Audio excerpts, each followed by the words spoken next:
America और Iran के बीच में पाकिस्तान इस्लामाबाद में बातचीत होनी थी और बातचीत पहले तय की गई रविवार की, लेकिन रविवार को भी ईरान नहीं पहुंचा। फिर सोमवार की तय की गई, सोमवार को भी ईरान नहीं पहुंचा। फिर मंगलवार की यानी आज की तय की गई और आज भी ईरान नहीं पहुंचा। और अब अमेरिका की तरफ से इस बात की पुष्टि कर दी गई है कि आज भी कोई बातचीत नहीं होने जा रही है और अब बातचीत कल की तय की गई है। यानी जो आज की बातचीत थी वो भी टल गई है और कल होते होते कहीं ऐसा ना हो कि हमें यह खबर बतानी पड़े कि आज की बातचीत भी टल गई है। बड़ा सवाल क्या है? बड़ा सवाल यह है कि डोनाल्ड ट्रंप पूरी तरह से अपनी क्रेडिबिलिटी को खत्म करवा चुके हैं। उन्होंने कहा था कि जेडी वेंस यहां से निकल चुके हैं, ये हो गया है, वो हो गया है, और सीएनएन ने उनकी धज्जियां उड़ा दी। सीएनएन ने कहा कि वो यहीं बैठे हुए हैं।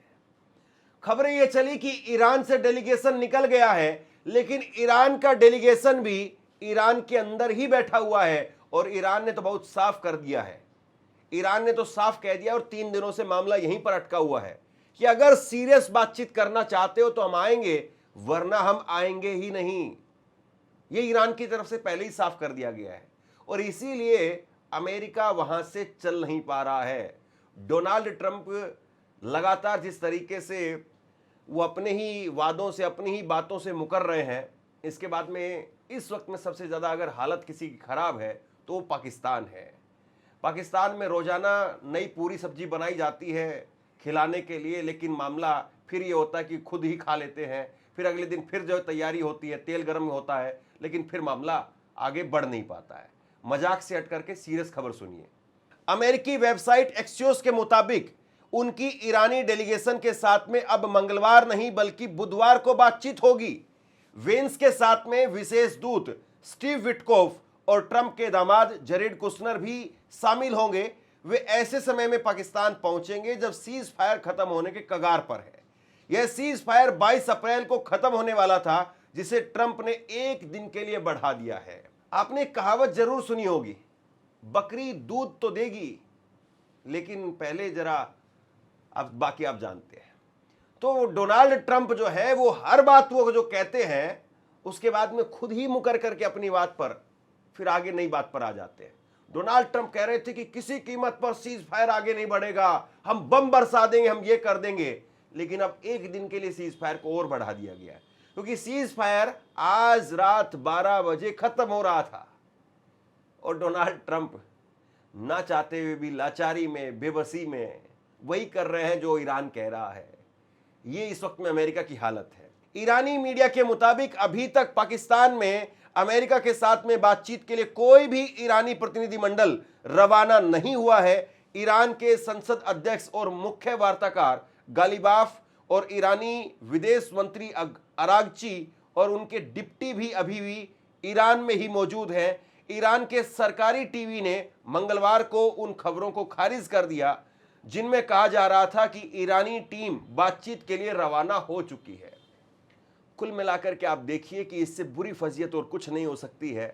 जो ये कह रहे थे कि अनकंडीशनल सरेंडर करना पड़ेगा, जो ये कह रहे थे कि ईरान को नक्शे से मिटा देंगे, जो ये कह रहे थे कि ईरान के ऊपर कब्जा कर लेंगे, 3 दिन का युद्ध है, 4 दिन का युद्ध है, 4 दिन से तो बातचीत रोजाना टल रही है।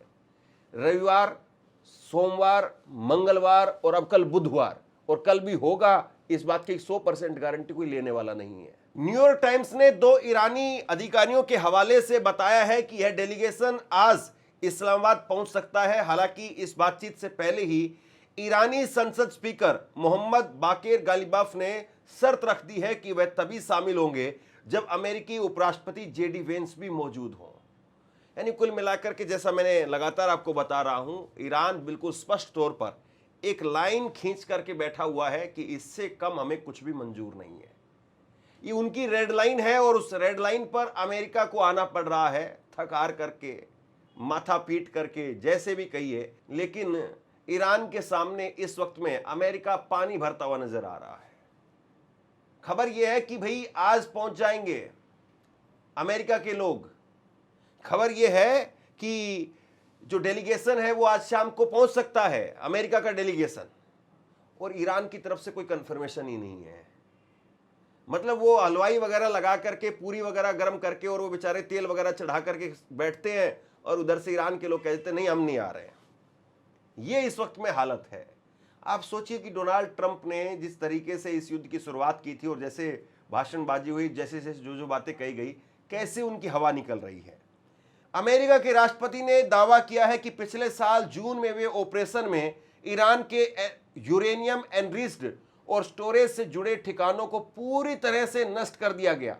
उन्होंने सोशल मीडिया पर लिखा कि ईरान के न्यूक्लियर साइट्स पूरी तरह से खत्म कर दिए गए हैं। उनके मुताबिक अब वहां से किसी भी परमाणु मटेरियल को निकालना बहुत मुश्किल और लंबा काम होगा। ट्रंप ने अपने बयान में CNN और अन्य मीडिया संस्थानों की आलोचना भी की है और कहा है कि वे अमेरिकी पायलटों को सही क्रेडिट नहीं दे रहे हैं। अब जरा यहां पर थोड़ा सा समझने की जरूरत है। दो बातें यहां पर निकल करके सामने आ रही है। डोनाल्ड ट्रंप कह रहे हैं कि पिछले साल जून में जो 12 रोजे जंग हुई थी, उस 12 रोजे जंग के अंदर हमने परमाणु ठिकाने जो नतांज में, इस्फहान में मौजूद हैं ईरान के अंदर, वहां पर हमने B2 बॉम्बर के जरिए हमने बम गिराए और उसके बाद में जो उनका यूरेनियम है वो नीचे जो तहखाने में था वहीं के वहीं दब गया है और अब उसको निकालना बहुत मुश्किल काम है, बहुत लंबा काम है। अब जरा इस बात को समझिए कैसे लंबा है और कैसे मुश्किल है। पहले अगर ट्रंप की बात को मान लें तब डोनाल्ड ट्रंप कह रहे हैं कि भैया जो B2 बॉम्बर गए और B2 बॉम्बर विमान ने जाकर के वहां पर बम बरसाए, उसके बाद में बम जाकर के नीचे जो तहखाना था उसको पूरी तरह से नष्ट कर दिया और तहखाना पूरी तरह से दब गया है। अब कहीं पर अगर एनरिच्ड यूरेनियम होता है तो ऐसा नहीं कि उसको कस्सी कुदाली लेकर के, JCB मशीन लेकर के और उसको आप खोद देंगे और उसके बाद में निकाल लेंगे। इतना आसान काम नहीं है।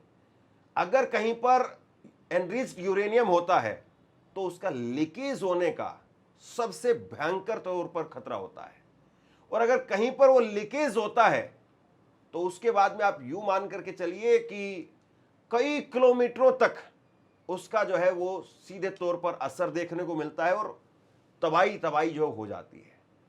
तो जो एनरिच्ड यूरेनियम है उसको बहुत सुरक्षित रखना जरूरी होता है और सबसे ज्यादा खतरा उसके लीकेज का होता है। अब अगर मान लीजिए ट्रंप को अगर सही मानते हैं तो ऊपर से उन्होंने बम गिराए और नीचे पूरा तहखाना खत्म हो गया, तो अब जो एनरिच्ड यूरेनियम है, यानी जो डस्ट कह लीजिए आप उसको, एनरिच्ड यूरेनियम कह लीजिए, वो अब वहां से निकालना बहुत जोखिम भरा काम है। क्योंकि वहां पर फिर या तो ये है कि ऊपर से अगर आप पूरा हटाएंगे तो एक बहुत बड़ा लंबा ऑपरेशन चलाना पड़ेगा, कई किलोमीटर नीचे जाकर के वो तहखाना था, क्योंकि अगर 1000 या 1500 मीटर अगर नीचे है तो वहां तक तो B2 बॉम्बर विमान की जरूरत नहीं होती, वहां पर तो B1 बॉम्बर विमान भी जो काम कर सकते थे। लेकिन ईरान का जो परमाणु ठिकाना है बताया जाता है कि उसकी गहराई बहुत ज्यादा है और जहां पर हो सकता है कि B2 बॉम्बर विमान जो है वो भी हमला कर पाए या नहीं कर पाए, कोई गारंटी नहीं है। यह संभव है कि अगर एक के बाद में एक अगर सटीक लोकेशन पर सटीक तरीके से अगर B2 बॉम्बर विमान से जो है बम गिराए जाते हैं तो फिर संभव है कि नीचे तक जो नुकसान हो जाए। लेकिन क्या ईरान ने अपने एनरिच्ड यूरेनियम को वहीं पर रखा हुआ था या उसको शिफ्ट कर दिया था? इस तरह की खबरें पिछले साल भी बहुत ज्यादा चली थी। और ऐसे में अब CNN वो अलग ये कहानी कह रहा है और डोनाल्ड ट्रंप और CNN का 36 का आंकड़ा है। CNN कह रहा है कि आप वहां से जाकर के निकाल क्यों नहीं लेते हैं। ट्रंप कह रहे हैं कि वहां से अब निकालना मुमकिन ही नहीं है। ये ट्रंप का दरअसल जो है वो बहुत एक तरीके से आप यूं कहिए दोहरा चरित्र तो बहुत कम छोटा वर्ड है इनके लिए। दोहरा चरित्र से भी ऊपर अगर कुछ होता होगा, यानी दोहरे चरित्र से ज्यादा अगर कोई चरित्र वाला मामला होता है, बहुत चरित्र वाला मामला, तो वो डोनाल्ड ट्रंप वाला चरित्र है। तो ट्रंप जो है वो कब क्या बोलेंगे, कब क्या कहेंगे, क्या करेंगे, कोई किसी प्रकार की कोई गारंटी है नहीं। अब ऐसे में एक सवाल ये निकल करके सामने आ रहा है कि ट्रंप बाबू क्या उनका मोह भंग हो चुका है या ट्रंप बाबू को हकीकत बताई गई है कि भैया ये ईरान से किसी तरीके से निकल लो, यूरेनियम के चक्कर में रहे तो यूरेनियम वो देंगे नहीं और अब कम से कम यही कह दो कि हम तो खत्म कर चुके हैं उनका यूरेनियम। अब ईरानी इस बात को क्यों कहेंगे कि नहीं हमारे पास में तो रखा हुआ है, और ऐसा नहीं कि कल को वो लेकर के और उसको सबके सामने डांस करके दिखाएंगे ये लो देखो देखो, तो ऐसा तो करेंगे नहीं। तो ऐसे में डोनाल्ड ट्रंप जो है वो कुल मिलाकर के अब निकलने की कोशिश कर रहे हैं। अब मैं बड़ी खबर आपको बताता हूं होर्मुज को लेकर के। होर्मुज को लेकर के ईरान का दावा यह है कि होर्मुज पर अभी भी हमारा पूरी तरह से कंट्रोल है। खबरें यह है कि पिछले 3 दिनों में 27 जहाज, अमेरिका की तरफ से दावा है कि पिछले 3 दिनों में 27 जहाज हमने वापस करवा दिए हैं। या तो जो ईरान की तरफ जा रहे थे उनको वापस कर दिया है, या ईरान से जो आ रहे थे उनको वापस कर दिया है। लेकिन ईरान का दावा यह है कि पूरी तरह से होर्मुज का कंट्रोल अभी भी हमारे पास है। ईरान की सरकारी मीडिया का दावा है कि होर्मुज स्ट्रेट पर अब उसका कंट्रोल बना हुआ है।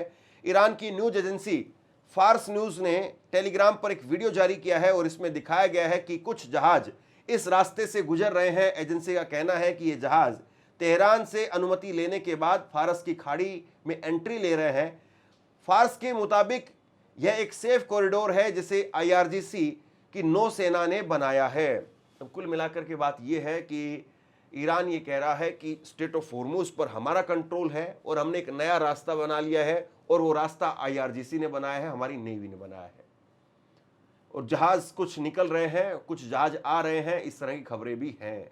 देखिए 100% तो होर्मुज को अगर आप किसी भी एक्सपर्ट से पूछेंगे कंट्रोल किया ही नहीं जा सकता है।